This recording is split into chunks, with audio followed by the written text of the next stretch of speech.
Hey yo, what is happening guys? This is the Lightning Shade coming at you with another video. So today I got some news regarding Final Fantasy VII Remake. And of course we love Final Fantasy VII Remake, and it looks like Final Fantasy VII Remake loves us because we got some huge news updated by Final Fantasy VII themselves from the live stream for the TGS stuff. So let's just dive straight into everything that happened, some new screenshots, and well, why wait, this game is gonna be one of the best games of all time. Look at this menu. Look at it.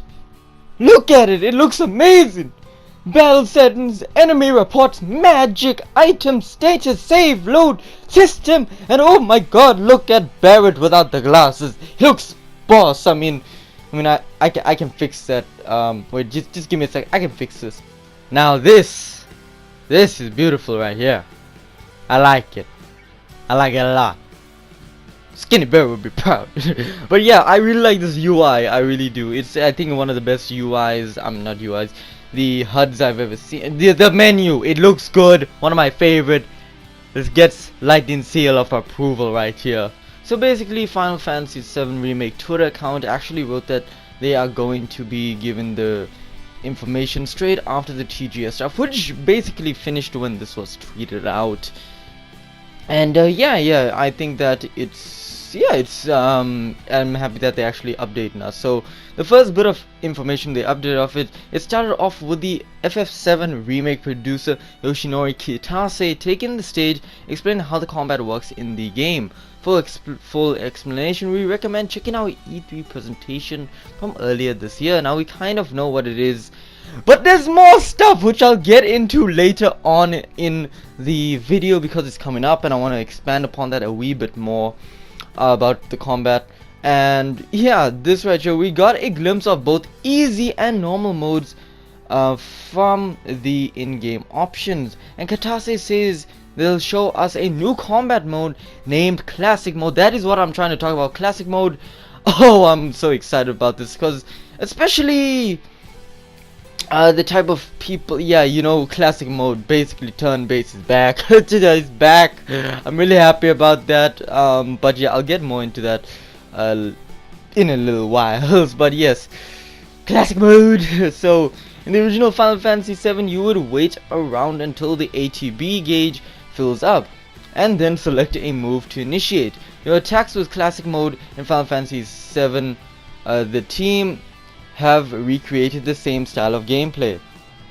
In standard modes, the ATB gauge will be filled by repeatedly attacking your enemy, but in Classic Mode, this aspect gameplay is handled automatically. The player does not need to do anything and the character fights automatically, charging their ATB gauge, which is pretty cool in my mind.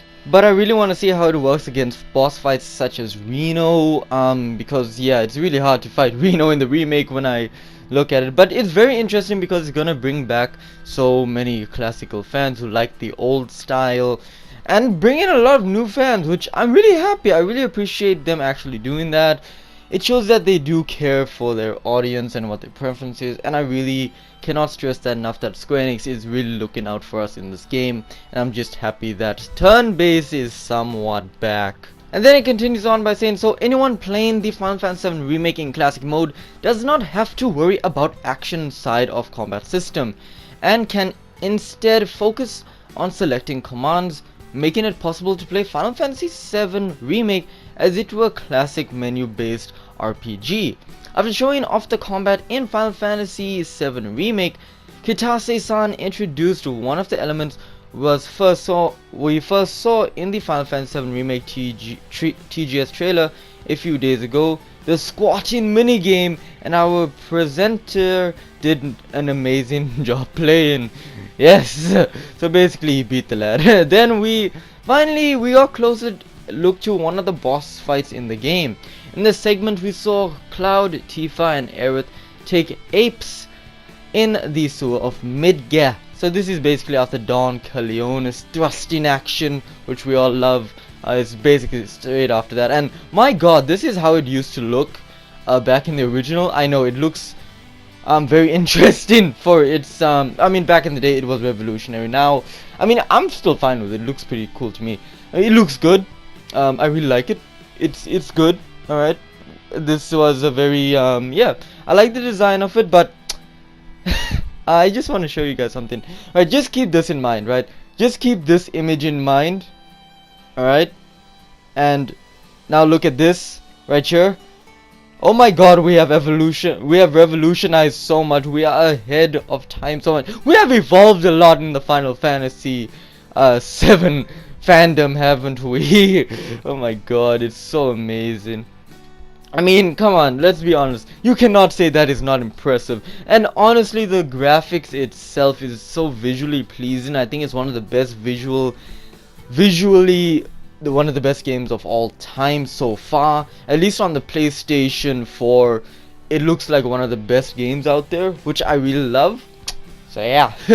Then we have Aerith's standard attacks are long range, and pressing the triangle button using her unique character ability Tempest, her holy circle ability creates an area to use in the battlefield, and any spell used within the area is casted repeatedly.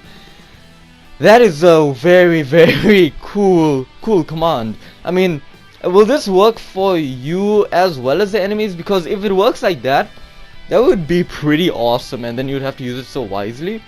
I really like that type of spell. Then we have, during the boss fight, Cloud Strife had the Ifrit summon materia equipped, and because of this, Cloud's attacks caused his summon gauge to eventually fill up completely over time. With a full summon gauge, we saw Cloud summon Ifrit, who remained on the battlefield. Summons are typically controlled by the AI, but we saw Cloud spend his ATB gauge to make Ifrit use unique abilities such as Flare Blast and Crimson Dive. So I guess this could be the closest way I can actually say this to another Square Enix title that uses summons, where the party members are gone and you tell them what to do. Because in Kingdom Hearts 2, when you summoned a character, your party members would disappear, and then you would actually tell them what to do, such as Stitch's ukulele, Aloha, and all of that. So yeah, I guess that's somewhat similar. And then we have this right here. This is a screenshot of Ifrit. He looks so amazing. My god, this is so beautiful. Ifrit, you beautiful man. Oh my god, he looks so amazing. Way, I like much more buffer. I really like the more buffer Ifrit compared to this, because let's be honest, I liked Final Fantasy 15 Ifrit, but my boy was too skinny for my liking. He doesn't really look like much of a stud. He had big feet, which scared me, because I don't want to be under Ifrit's foot. But this boy is thick. My god, he's so thick. Anyway, Ifrit remained on the battlefield fight until Cloud summon gauge depleted, at which point Ifrit unleashed his ultimate attack, Hellfire. I really like that aspect. When the summon gauge is about to deplete, their final move is their most powerful. Hellfire, pretty cool. I really like that aspect. And then we go to even some more stuff. Each character can equip one summon materia each, and while playing Final Fantasy 7 Remake, it will be up to the player to decide which summon to equip depending on the battlefield and enemy. And that's a full recap of the Final Fantasy 7 Remake stage presentation of TGS. Thank you for reading. And that was a recap of what happened at TGS. Now I am excited for what is going to come March 3rd, 2020. I'm sure they're gonna show more trailer. I think they'll show Red 13. So far it's not looking like there's gonna be a Red 13 in Final Fantasy 7 Remake Midgar edition, but who knows. I mean, I'm sure the Red 13 is gonna be there. We've seen scenes straight after Red 13, so it's fine. Yeah, so yeah, let me know in the comment section down below what you guys think. Share with friends, because sharing is caring. Leave a like, helps me out quite a lot. And yeah, just make sure you guys hit that subscribe button to become a fellow Lightning Bolt. Anyway guys, that is it for this video, and as always, this is the Lightning Shade. Blaze out.